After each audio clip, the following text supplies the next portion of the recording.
A stark new warning from a decorated retired U.S. Army general pins a jarring label on President-elect Trump's close ally, declaring in a New York Times opinion piece that, quote, Elon Musk is a national security risk. Lieutenant General Russel Honoré writes, quote, Mr. Musk's relationship with China's leaders could prove a problem for America's national security. The question now is whether the incoming Trump administration will take this risk seriously, end quote. So let's get straight to the source tonight with the author himself. Lieutenant General Honoré joins us now. Thank you for coming on. So, look, when you speak, people sit up, they listen. Your words hold sway. So when you look at Musk's business ventures and see all the financial roads leading back to China, or many of them, I should say, why are you so concerned Musk's relationship with China could risk U.S. national security? Well, thank you for having me on as we pay tribute to President Carter, a farm boy like myself who's spent his entire adult life in public service. And I'm here tonight as a retired public servant, still interested in the security of our country. And in this case, 80% of U.S. rockets that are launched now are launched by Mr. Musk's company, SpaceX. At the same time, Mrs. Musk has close ties with the Chinese government. They loaned him $1.4 billion to build a Tesla plant. And in the Chinese law, they have a rule that anybody doing business in China is required to provide intelligence to the Chinese government, which is led by the Chinese Communist Party. That is the big concerns. That should be a concern to our government. And I'm surprised the U.S. government that's in office now hasn't done something sooner to publicly investigate this, or the Congress or the Senate. And I'm much disappointed that has not happened.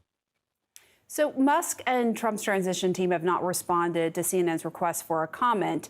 We should note that Musk has a security clearance now, and there's no federal agency that has accused Musk of improperly sharing intelligence. And Musk himself has implied he paid off a reported $1.4 billion loan that you had mentioned from several Chinese government-controlled banks for Tesla back in 2021. So why do you think that's still a factor in how the Chinese government officials might leverage those financial ties?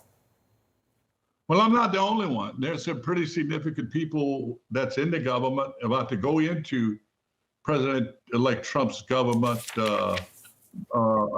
Victor Ramaswamy and Senator Marco Rubio has raised this question as early as May, that this is a serious concern, Musk's ties to the Chinese Communist Party and doing business there and his relationship, as well as in recent weeks, Steve Bannon, a very loud-spoken and influential person in the Make America Great Again movement, has spoken to his concerns about Musk's relationship to the Chinese. Musk also has relationship, he's quoted as communicating with President Putin in Russia.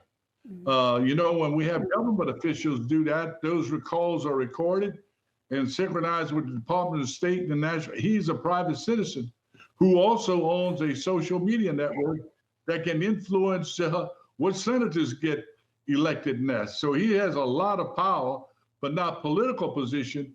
So there are people, I'm not the only one, and there are people of greater stature than I that's in the government that could and should be speaking about this, as well as great news media organizations like CNN has reported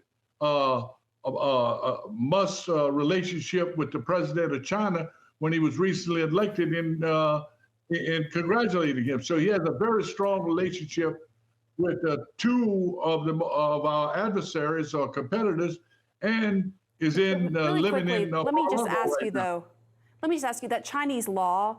It is true. There's this Chinese law that requires people who do business there to work with intelligence agencies in China if they ask.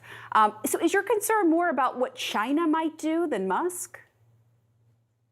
Well, it's also, we have laws on transferring technologies to foreign countries.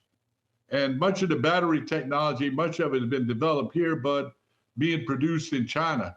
There's also rules around passing U.S. technology related to SpaceX. And there's no control now, and this goes unchecked. The U.S. Air Force and the Department of Defense have expressed concern in investigating this, but this should have been done months ago. And now we're about to go into a government where Mr. Musk has a very influential position next to President-elect Trump. And that should be concern of all of us. Yeah, we saw how that played out in his role and influence with the latest spending bill, for sure. Lieutenant General Russel Honoré, thank you so much for coming on and sharing your opinion with us.